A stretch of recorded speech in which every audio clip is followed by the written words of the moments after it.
This is the more traditional seated shoulder press, performed in kind of the wide planes or the wide position. And the first thing to do is look at the flat bench and the adjustment of the arms right here. I'm going to suggest either a position number 7 or a position number 8. And those will not do exactly the same thing. So take a look. We're going to start number 7 here, which is a little bit wider position. The key is that the pulleys are low, almost as low as they can get, almost. Now watch how Amy gets the handles in a position. She kind of does the curl. She doesn't just throw it out here like this to try to get it out there, but she does the curl and then rotates her arms in a position. Now watch the plane of motion. This is really critical. It's an overhead press, but because of the angle of the cable, the pulley is behind her just a little bit. She has to go slightly in front of her forehead. So she's ending up about right here, and this keeps the ideal alignment of her path of motion with the plane of the rope. You see that? Now look what happens to the rope if she pushes straight up overhead.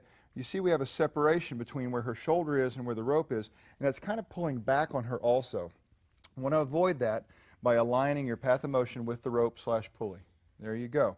Now this wider setting pulls outward some on her and makes it a little bit harder. You cannot just assume that 10 pounds on this is the same as 10 pounds on a traditional dumbbell, or even this next version I'm going to show you.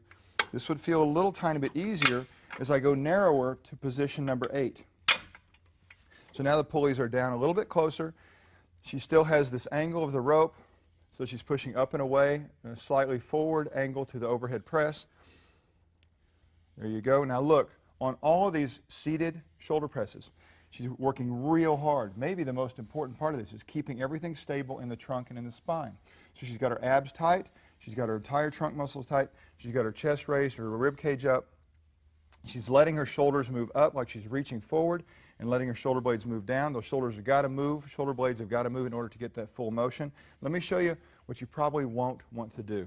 There is another setting downward, and it's number 9. But if I do that, it gets the cables, or the rope so narrow that they're really going to just be scraping against her so much, the width of her body really won't even fit between the width of the ropes in this setting. So that's why I'm going to go back and recommend position 7 or position 8 for the seated overhead press.